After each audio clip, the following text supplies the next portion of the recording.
आइए सुनते हैं कमलेश्वर जी की लिखी कहानी बयान। इससे ज्यादा मैं क्या बता सकती हूँ। एक आदमी औरत के बीच में जो कुछ होता है वो होता है। उसके संबंधों की बुनियाद सिर्फ उन्हीं में नहीं होती।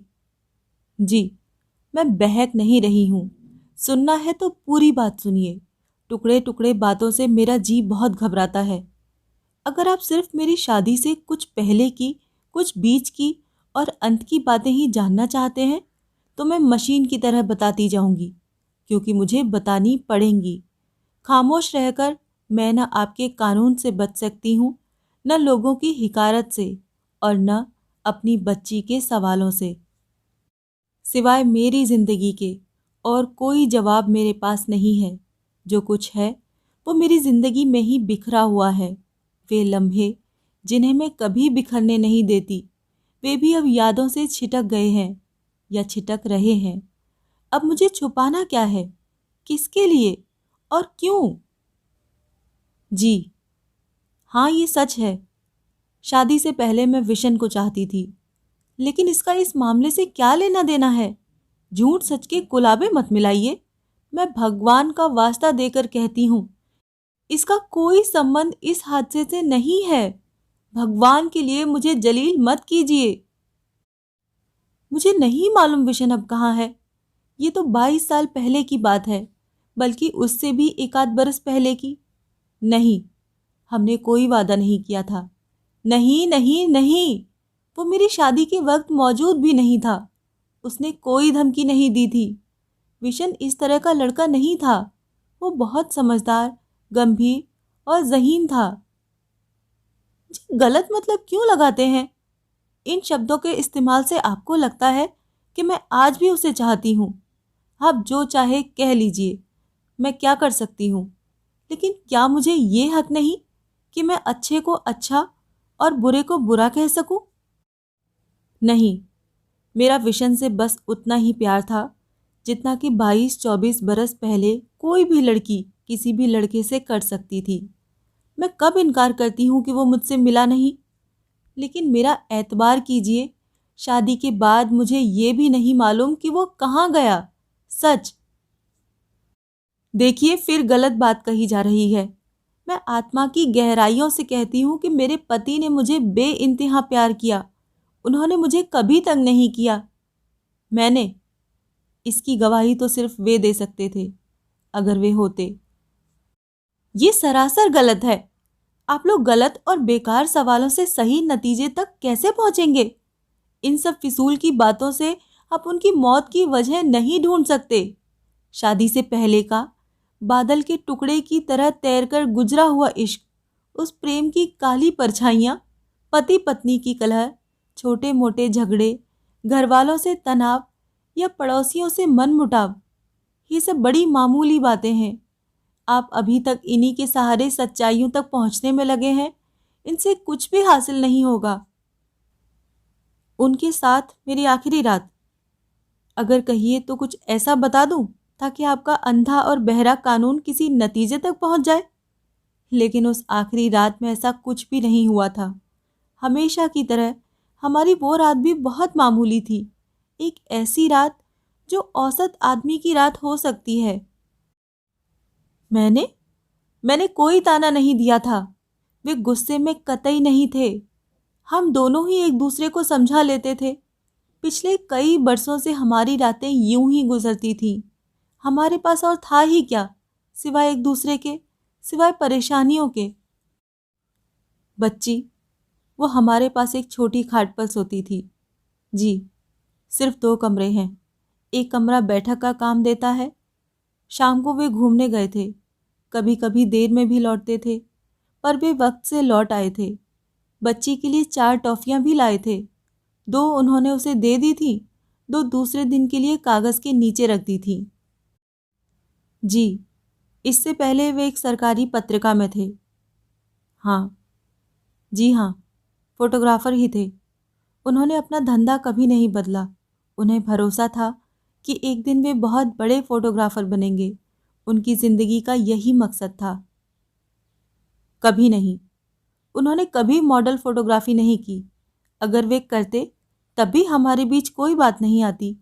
उनके लिए दुनिया में सबसे सुंदर औरत, पत्नी, लड़की, जो कुछ भी थी, मैं ही थी। आप मुस्कुरा लीजिए। आपको मैं बहुत मामूली ही लगूंगी, पर आप मुझे मेरे पति की नज़रों से देखने की कोशिश कीजिए, तभी आप मेरी बात को समझ पाएंगे।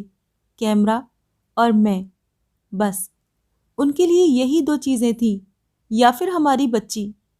कभी कभी मैं उनके सीने पर सर रख लेती थी तो उनकी उंगलियां मेरी कनपटियों पर उसी तरह थरथराती थीं जिसे किसी ओझल हो जाने वाले लम्हे को पकड़ने के लिए कैमरे पर कांपती थी।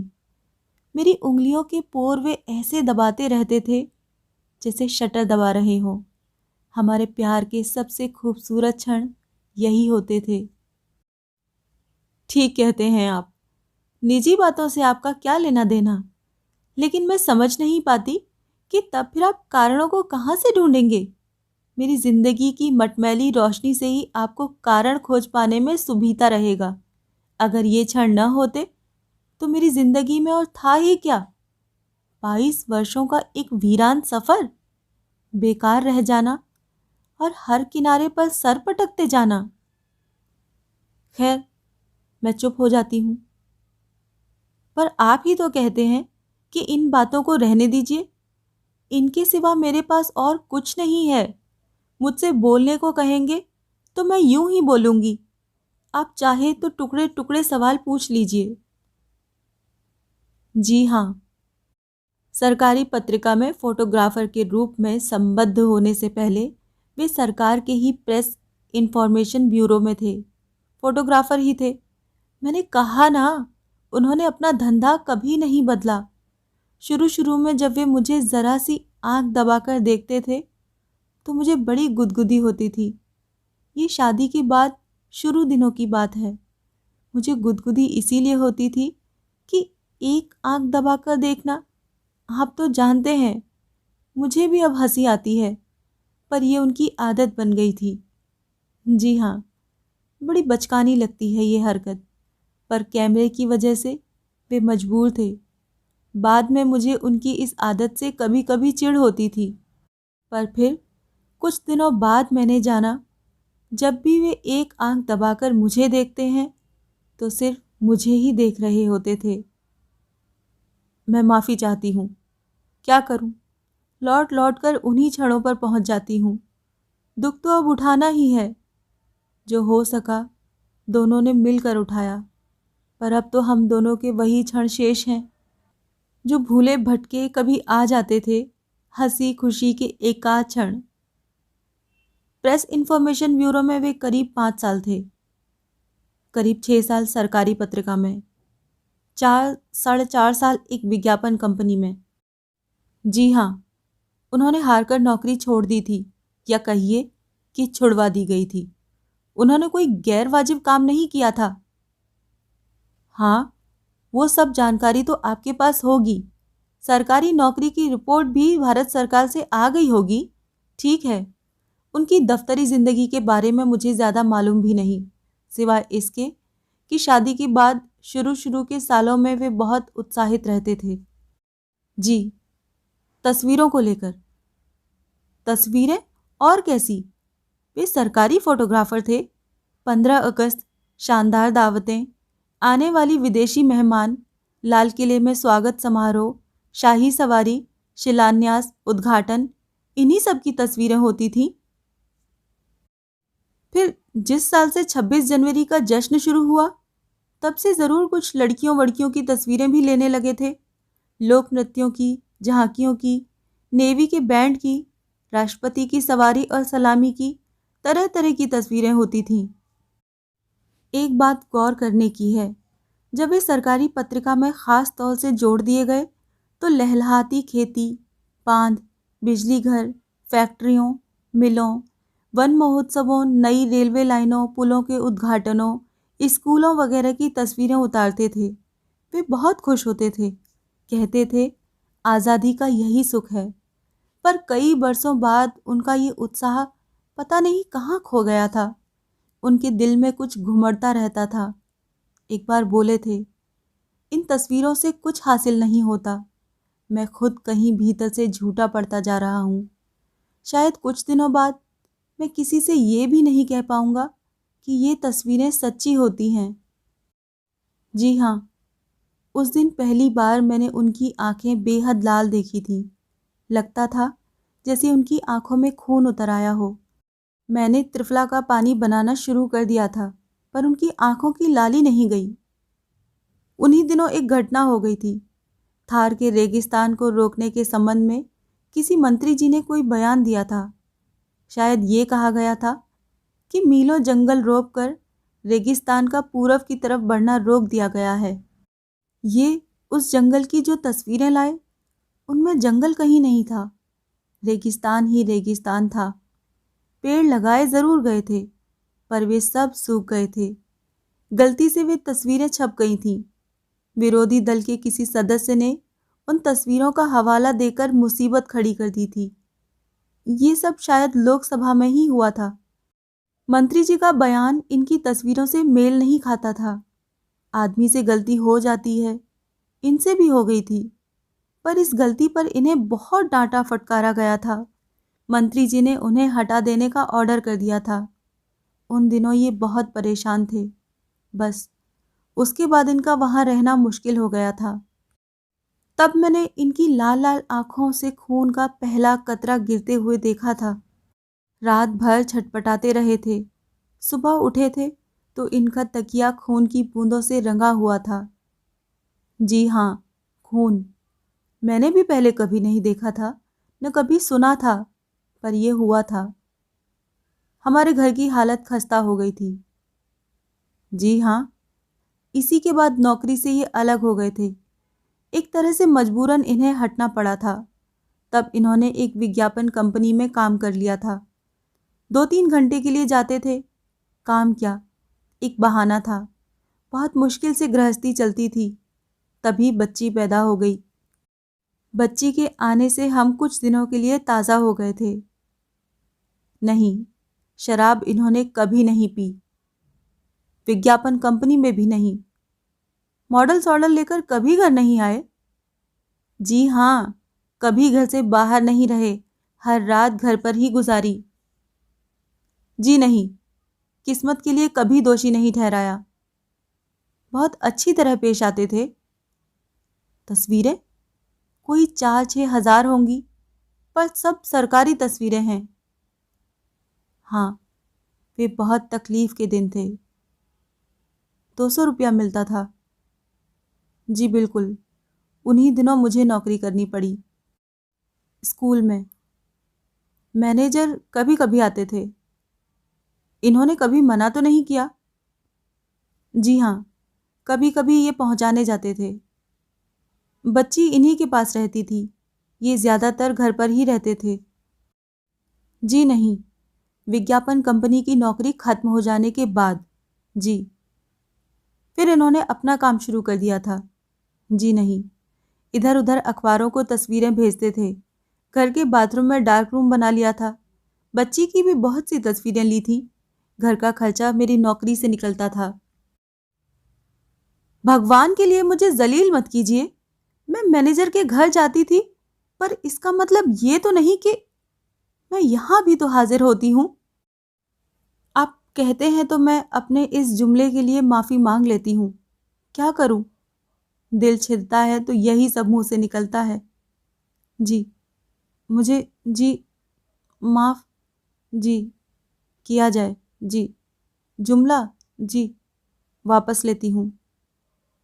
मेरी उम्र उस वक्त अब 38 है, उस वक्त 32 रही होगी। मैनेजर साहब, वे 60 के करीब थे। हाँ, कहा था एक बार। मैंने इन्हें बता भी दिया था कि मैनेजर तुम्हारा सुबह शाम स्कूल में आना पसंद नहीं करते। लड़कियों का स्कूल है, इसीलिए। शायद इन्हें कुछ बुरा लगा हो सकता है।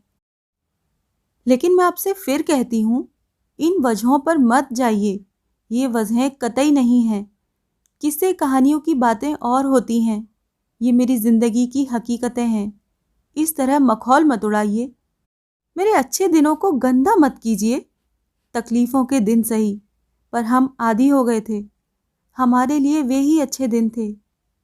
मेरा प्रेमी या मैनेजर या वो संपादक जो बाद में इनके साथ मेरे घर आने लगा था, वे सब इस काम धाम की जिंदगी में सभी से टकराते हैं। कहीं वे वकील, दोस्त और अफसर हो सकते हैं, कहीं डॉक्टर, ठेकेदार और इंजीनियर हो सकते हैं। लोग तो ऐसे ही होते हैं। कोई भी 3 या 4 या 10 हो सकते हैं, पर इससे आप क्या अर्थ निकालना चाहते हैं? जिंदगी और मौत का निपटारा इन मामूली कारणों से कीजिएगा, खामखा के दाग लगाइएगा। ओह, मैं माफी चाहती हूँ। संपादक वो एक ऐसे ही मामूली अखबार का था। अपने काम धाम के सिलसिले में ही इनकी जान पहचान हुई थी। जी, गर्मी की छुट्टियों की तनख्वाह स्कूल से नहीं मिलती थी। छुट्टियों में हमें नौकरी से हटा दिया जाता था। सेशन शुरू होने पर फिर रख लिया जाता था। छुट्टी के उन 2 महीनों में हमारी हालत बहुत खराब हो जाती थी। बच्ची भी सामने थी। ये कहना सरासर गलत है कि उस संपादक की वजह से मैंने नौकरी छोड़ी थी। उस संपादक का कोई झगड़ा मैनेजर साहब से नहीं हुआ था। मेरी वजह से बिल्कुल नहीं। मैं क्यों वजह बनती उनके झगड़े की? वो संपादक ही ऐसा था। उसके अखबार से सब घबराते थे। झगड़े का कारण वो अखबार था। नहीं नहीं नहीं, मेरे निर्दोष पति पर इल्जाम मत लगाइए। मैं जानती हूँ आखिर में यही इल्जाम घूमकर मुझ पर आएगा, मेरी भरी पूरी जिंदगी की बखिया उधेड़ेगा। मैं खूब जानती हूँ आप लोग मुझे कहाँ धकेल रहे हैं। क्या कानून का काम सिर्फ सबूत इकट्ठे करके किसी को जलील कर देना है? मैं अपने पति की मौत की जिम्मेदार कैसे हो सकती हूँ? आप मुझे कांटों में क्यों घसीट रहे हैं? जी हाँ, उस संपादक से मेरे पति की खासी दोस्ती हो गई थी। ठीक है, आप खासी शब्द को नोट कर लेना चाहते हैं, जरूर कर लीजिए, पर शब्दों से आप सत्य तक नहीं पहुंचेंगे। सत्य हमेशा कई तरह की बातों पर निर्भर करता है।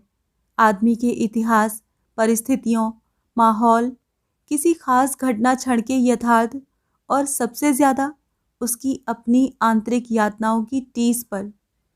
पति के दुखों या उसके सुखों का कारण सिर्फ पत्नी नहीं होती। ये धारणा बिल्कुल गलत है।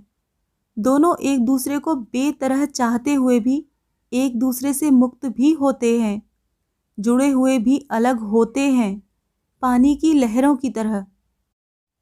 जी नहीं, मैं दर्शन शास्त्र नहीं पढ़ाती। कुछ शब्द समझ में नहीं आए? इतिहास, परिस्थितियां, यातना, मुक्त, इनके अर्थ मैं नहीं कर सकती। आप कृपया हिंदी अंग्रेजी डिक्शनरी में देख लें। हो सकता है लिखे हुए अर्थ मेरे शब्दों की गहराई तक न पहुंच पाएं। खैर, क्या किया जा सकता है। जी नहीं, मैं भाषण नहीं दूंगी, सिर्फ घटनाएं बयान करती जाऊंगी। खासी दोस्ती, ये दोस्ती ज़रूरत पर भी टिकी हुई थी। हाँ, वो संपादक घर पर खाना खाने भी आता था। मेरे पति ही बुलाते थे। मैं उनके साथ कहीं नहीं जाती थी। उसकी नज़रों में कोई खास गंदगी मुझे नहीं लगती थी। जिसे आप शायद गंदगी कहना चाहेंगे, वो सबकी नज़रों में होती है। उसे आम आदमी औरत के बीच का मामूली खिंचाव कह सकते हैं, और उस खिंचाव को अगर गंदा, ओछा या बुरा न माना जाए तो वो बड़ी मामूली सी चीज़ है। अपने को शीशे में देखते रहने की तरह हर आदमी, हर औरत के आईने में अपने को देखता है। ज़रूरी नहीं कि इसमें उम्र या संबंधों का हाथ हो। ये खबर आपको गलत दी गई है। छुट्टियां खत्म होने के बाद मुझे स्कूल में फिर रख लिया गया था। जी नहीं, मैंने संपादक और मैनेजर के झगड़े की वजह से नौकरी नहीं छोड़ी। ये सरासर गलत है। जी, उसके अखबार में भंडाफोड़ किस्म की रिपोर्टें छपा करती थीं। संपादक ने मैनेजर के कारनामों को लेकर कोई रिपोर्ट न तो लिखी थी न छापी थी। उसने ब्लैकमेल नहीं किया था। आप इसे मेरा झुकाव कैसे कह सकते हैं? संपादक को बचाना या उसकी नीयत को साफ बताना केवल एक सच्चाई है। इसे आप मेरे दिल की कमजोरी कैसे कह सकते हैं? यूं औरत का दिल हर कमजोरी के प्रति कमजोर होता है। ये कहना सरासर गलत है कि मेरे पति ने किसी तरह का समझौता कर लिया था। आप उनकी मौत के असली कारणों को इतनी छोटी और बेहूदी बातों से क्यों जोड़ रहे हैं? अगर आप समझ सकें तो मैं कुछ उनके बारे में बयान करूं। मैंने आपको बताया था कि उनकी आंखें लाल रहने लगी थी। गलत तस्वीरें छप जाने के बाद उनके साथ जो कुछ हुआ था उसे वे बर्दाश्त नहीं कर पाए थे। उनका विश्वास अपने काम पर से उठ गया था। आप सोच सकते हैं कि जब आदमी का यकीन अपने काम पर से उठ जाए तो उसकी क्या हालत होती है। वे तस्वीरें जो उन्हें विश्वास देती थीं, एकाएक उनके विश्वास को तोड़ गई थीं, क्योंकि उन्हें सच्चाई से काट दिया गया था। वे वही कह सकते थे जो दूसरे चाहते थे। इस नतीजे पर पहुंचने के बाद उनकी आंखों से खून के कतरे पहली बार गिरे थे। आप चाहते हैं तो आंसू कह लीजिए, लेकिन ये ठीक नहीं है। मैं कतई बढ़ा चढ़ाकर नहीं कह रही, सचमुच वे खून के कतरे थे। जी हाँ, कभी कभी कुछ बातें ऐसी भी होती हैं जो न पहले देखी हुई होती हैं न सुनी हुई, वे बस अजीब होती हैं। खैर, उन दिनों मैं काम पर जाने लगी थी। वे घर में बच्ची के साथ वक्त गुजारा करते थे। उस दिन इतवार था। उन्होंने बच्ची को पड़ोस में खेलने को भेज दिया था। नहीं, झगड़े की कोई बात नहीं थी। उल्टे उस दिन वे बहुत प्यार में भरे हुए थे। बहुत दिनों बाद उन्होंने मेरा हाथ अपने हाथ में लेकर उंगलियों से शटर की तरह दबाया था। उन्होंने मुझसे ब्रेसरी उतारने को कहा था। मैं थोड़ा सकुचाई थी। दिन का वक्त था। वे कैमरा लिए बैठे थे। फिर उन्होंने मुझे वाइल्ड की झीनी साड़ी पहनने को कहा था। मुझे तरह तरह से बैठाया और लिटाया और तस्वीरें ली थीं। उस वक्त उनकी एक आंख पहले की तरह कांप रही थी। मैं समझ गई थी वे सिर्फ मुझे देख रहे हैं। उस वक्त जब वे तन्मय थे, जी, यानी अपने में डूबे हुए थे, तब भी 8-10 बार उनकी आंखों से खून के कतरे टपके थे। उन्होंने मुझे बुरी तरह थका दिया था। खुद भी बेतरह थक गए थे। उसके बाद वे बिस्तर पर लेट गए थे और छत की तरफ टकटकी लगाकर देखते रहे थे। मैं कपड़े पहनकर उन्हें चाय देने आई थी तो उनकी आंखों में खून डबडबा रहा था। उस वक्त मुझे डर भी लगा था कि कहीं अगर उन्होंने प्यार से देखने के लिए आंख झपकाई तो डबडबाता हुआ खून बह पड़ेगा।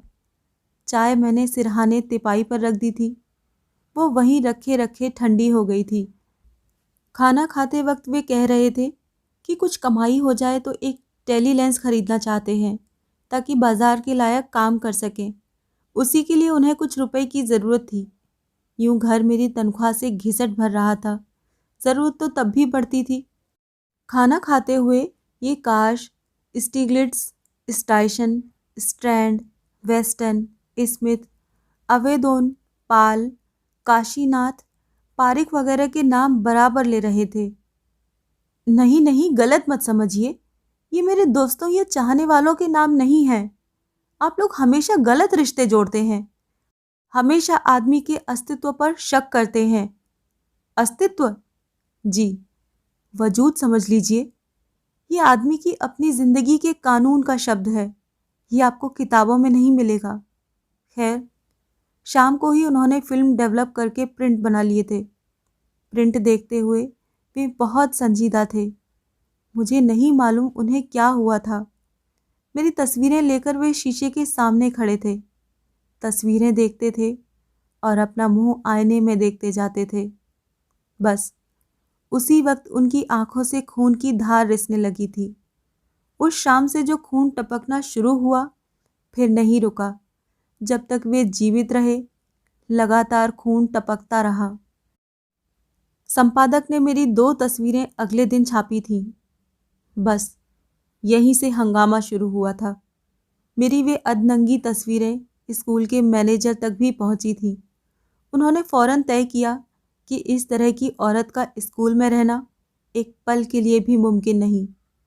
मुझे उसी वक्त क्लास में बुलाया गया और खड़े खड़े हिसाब कर दिया गया था। अब आप समझ सकते हैं कि स्कूल से निकाले जाने की वजह क्या थी। संपादक और मैनेजर का कोई झगड़ा नहीं था। मुझे लेकर उनमें कोई दुश्मनी नहीं थी। मेरे और संपादक के संबंधों को लेकर भी कुछ सोचना या समझना कतई गैर जरूरी है। उनकी मौत का कारण इन सभी वजहों में मत खोजिए।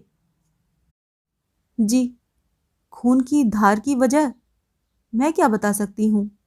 जो बातें मेरे वश में नहीं हैं, उनके नतीजों को मैं सिर्फ देख सकती हूँ। कर क्या सकती हूँ? अगर बहुत मामूली तरह से सोचिए तो वजह मैं हो सकती हूँ, वे खुद हो सकते हैं, वे तस्वीरें भी हो सकती हैं, और वो आईना भी हो सकता है जिसमें बार बार वे अपनी शक्ल देख रहे थे। नतीजों और उनके कारणों तक पहुंचने का यही सबसे आसान तरीका हो सकता है कि सारी जिम्मेदारी इन चार चीज़ों पर थोप दी जाए। मैं, वे, तस्वीरें और आईना। इसे सही साबित करने के लिए ज़रूरत पड़े तो मेरे तथाकथित प्रेमी, विशन, मैनेजर साहब या संपादक को ज़रूरत के मुताबिक जोड़ लिया जाए। मैं और क्या कह सकती हूँ? मुझे दोषी ठहरा दीजिए। जी, मैं उस वक्त घर में नहीं थी। बच्ची बच्ची उन्हें बहुत प्यार करती थी। जी हाँ, बच्ची ने भी उनकी आंखों से लगातार खून की धार गिरती देखी थी। वो बहुत डर गई थी। उसने मुझसे पूछा था, मम्मी, पापा की आंखों से खून क्यों गिरता है? मैंने उसे प्यार से समझा दिया था, बेटे, तेरे पापा की तबीयत अच्छी नहीं रहती, उन्हें कुछ बीमारी हो गई है। बच्ची मेरी बात से संतुष्ट नहीं हुई थी। उसने उनसे पूछा था, उन्होंने भी यही कहा था, मेरी तबीयत अच्छी नहीं है। उस दिन से बच्ची का डरना छूट गया था। खून की धार गिरती रहती थी और वो उनकी गोद में या गले में लिपट कर प्यार करती रहती थी। कभी अपने नन्हे नन्हे हाथों से बह आए खून को पोंछ देती थी। मैंने बताया ना, मैं एक जगह काम खोजने के सिलसिले में 11 बजे से गई हुई थी। बच्ची स्कूल गई थी, वे घर पर अकेले थे। जी हाँ, नौकरी छूटने के दूसरे दिन की बात है। मुझे इस हादसे का कोई एहसास नहीं था। जब मैं गई थी तब खून ज़रा ज़्यादा ही गिर रहा था, लेकिन ये तो मामूली और रोज़ाना की बात थी। जी, उन्होंने छत के कड़े से लटक कर फांसी लगाई थी। रस्सी? रस्सी कहाँ थी? चादर थी। मुझे कोई खबर नहीं मिली। कोई मुझे कहाँ खबर देता? मैं 4 बजे के करीब वापस आई। तब तक सब हो चुका था। पुलिस आ चुकी थी। उनकी लाश को उतारकर पलंग पर लिटा दिया गया था। जी नहीं, जिस चादर से उन्होंने फांसी लगाई थी वो वहीं लटकी हुई थी। उन्हें दूसरी चादर उड़ा दी गई थी। पास पड़ोस के लोग जा चुके थे। सिर्फ एक पड़ोसी परेशान से घूम रहे थे। जब मैं आई तब पुलिस का एक आदमी पहरे पर बैठा हुआ था। उसे देखकर भी मैं कुछ नहीं समझ पाई थी। मैंने ये सोचा ही नहीं था कि कभी ये भी हो सकता है। सबसे पहले किसने बताया? मेरी बच्ची ने। जी हाँ, वो स्कूल से 2 बजे लौट आती है। वो मुझसे पहले आ गई थी। वो बाहर खड़ी थी, हमेशा की तरह। मुझे देखते ही वो दौड़ कर आई थी और मेरी टांगों से लिपट गई थी। मैंने उसे प्यार किया था, पर वो कुछ बात करने के लिए उतावली थी। वो एकदम चहक कर बोली, मम्मी मम्मी, पापा की तबीयत अच्छी हो गई है, वे आराम से लेटे हैं। जी, बच्ची ही ने सबसे पहले बताया था। मैं कमरे में पहुंची तो सब समझ में आ गया था। मैं दीवार से सिर पटक देने के सिवा क्या कर सकती थी। वे निश्चिंत लेटे हुए थे। नाखून और होंठ नीले पड़ गए थे। शरीर पीलिया के रोगी की तरह पीला पीला था।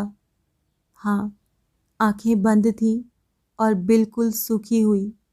उनमें खून क्या, नमी तक नहीं थी, रेत में पड़ी सीप की तरह।